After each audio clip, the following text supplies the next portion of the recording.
How's it going? I'm B. Smitty, I'm Jesse. and today we talk about the film Drive.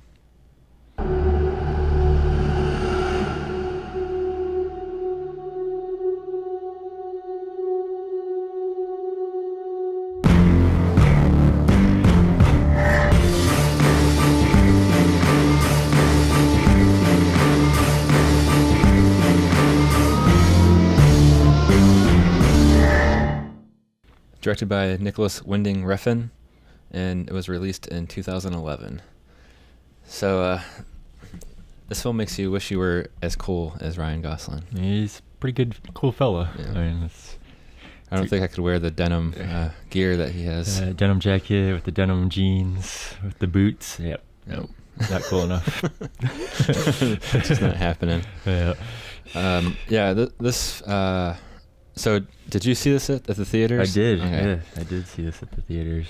And I remember when it came out, you told me that I had to come over and watch it, Yeah. because I didn't see it in the theater. yeah. I was surprised of how good it actually was. Like, I went into the movie theater. Oh, this should probably be a pretty decent movie. But then after seeing it, it's like, wow, that's actually a real cool movie. Like, I haven't seen anything like it in a while, and it's one of those movies that I'm definitely gonna pick it up when it comes out on Blu-ray.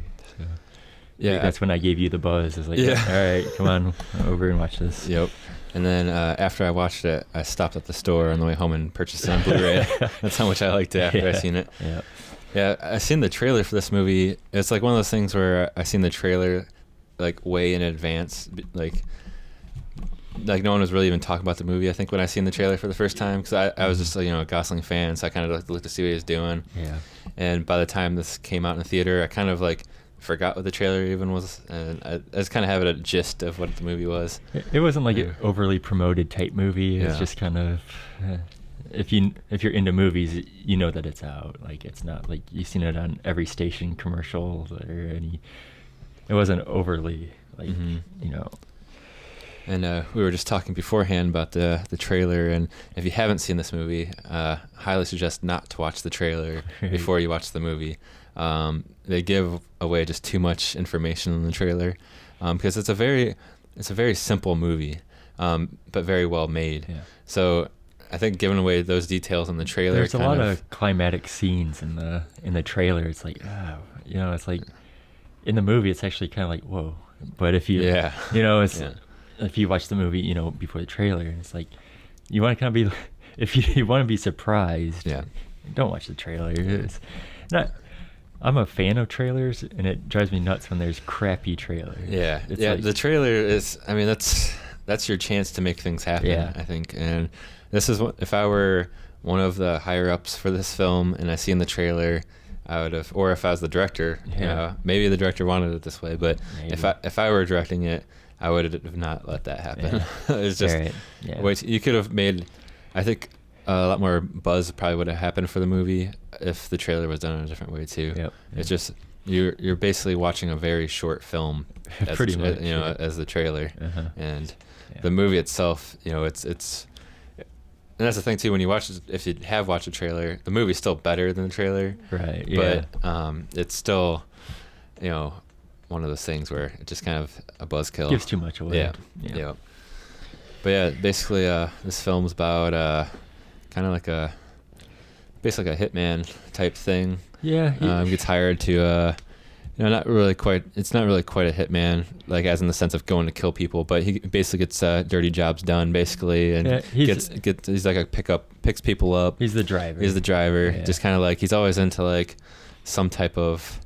Yeah. He's just the dude you call when you need the extra help. If you and I are planning on go rob a bank or something, we'll hire him to, make sure we get out of there quickly. Yep.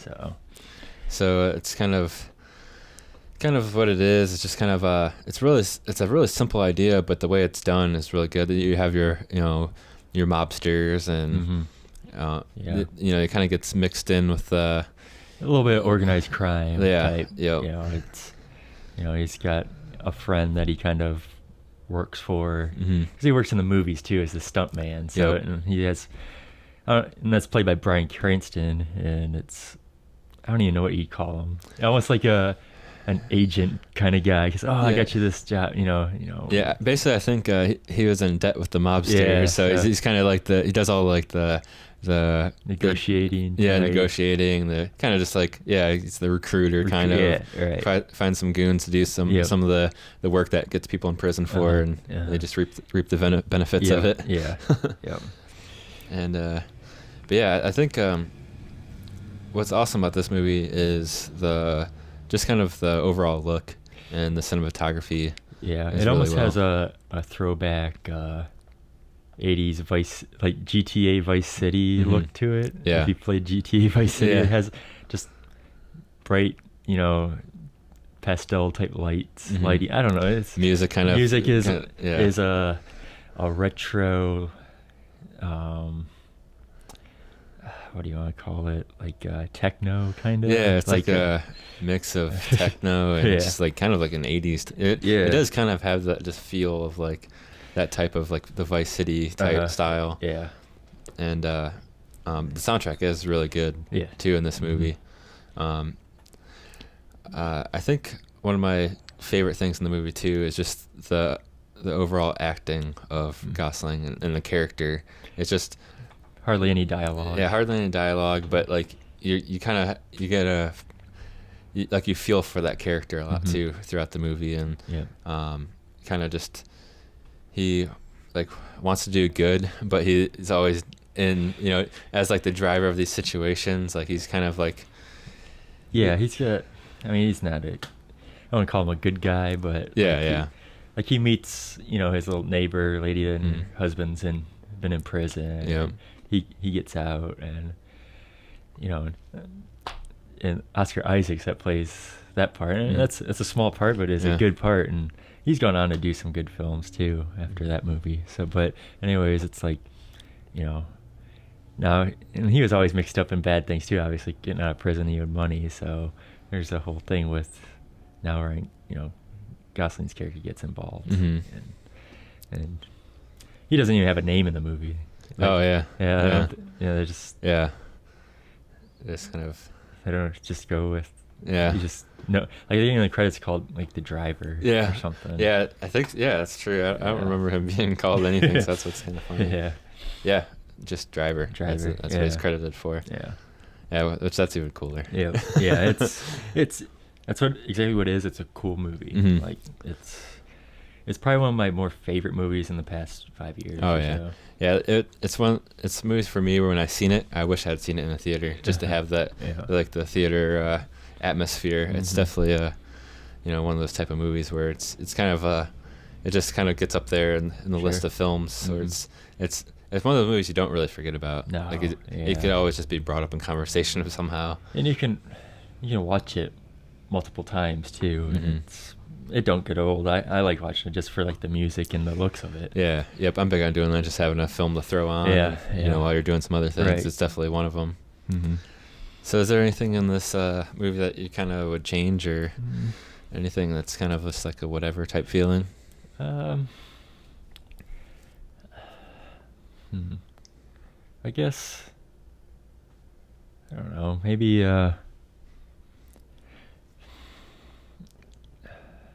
maybe they could have did a little more with the whole, like, I don't know if they're a mob or organized crime. Maybe get a little bit more idea of what they're all about. But then again, that's something where it'd probably prolong the movie a little bit and kind of take away that feel that it currently is. But for me, it's there isn't a whole lot negative. It really is a movie that it gets to the point. There's not a lot of dragging scenes. There's always each scene has a nice visual look to it, and I mean, all the acting's good.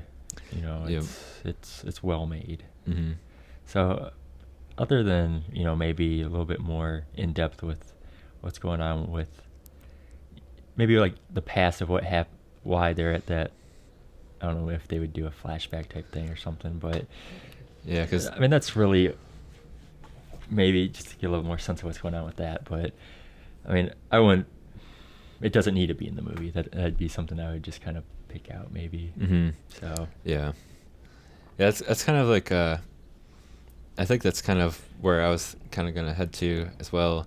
Is obviously we talk spoilers in this, so basically towards the end when like the mob dudes are after the driver and the Cranston character and stuff like that. I kind of feel like something else needed to really happen for that Cranston character, because it kind of seemed like he's been in so much trouble before. This kind of was more like of like the driver issue than like that.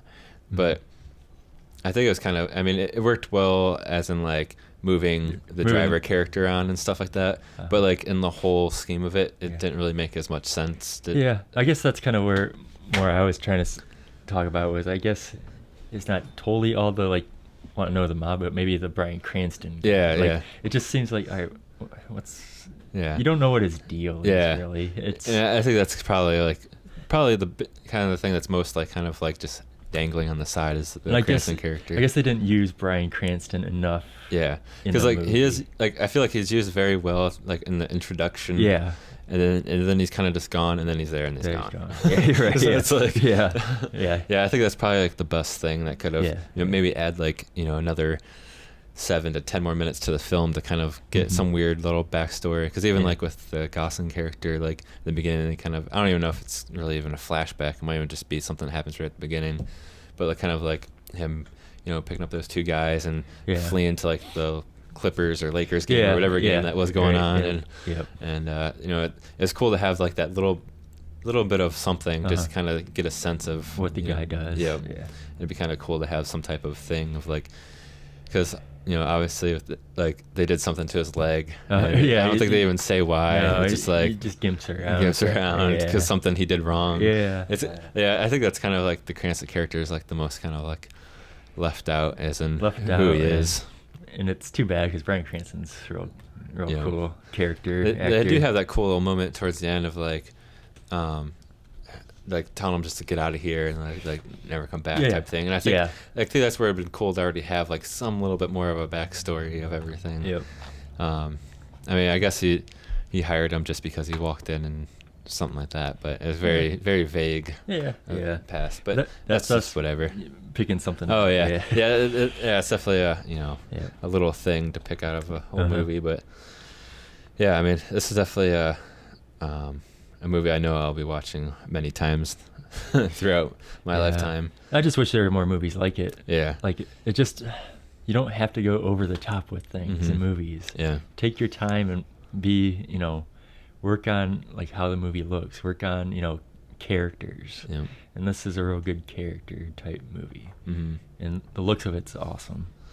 I remember somewhere it was either like a video, I think it might have been like some type of behind the scenes thing, but I think the director actually edited this. He might have had like, that's why I can't really find that quickly on the film ratings right now. He edited it all on like a Mac system. Basically like at his place, and then Gosling was there, and it was just like very, you can, that's the thing, the great thing about films now is like they can really, sometimes it's like the 10-minute film school Robert Rodriguez thing made, where sometimes when you have too much money to work with, that you start forgetting what you could do. You just have all this money to burn. And I feel like this is like one of those movies that's a prime example of like, if you actually just stick to your vision and not worry about like the biggest blockbuster type thing. Robert Rodriguez is real good for just being pennies on the dollar, real just gritty type movies that are cool movies. That it's like, oh man, like you think of it, like, man, that's a freaking cool movie. Like,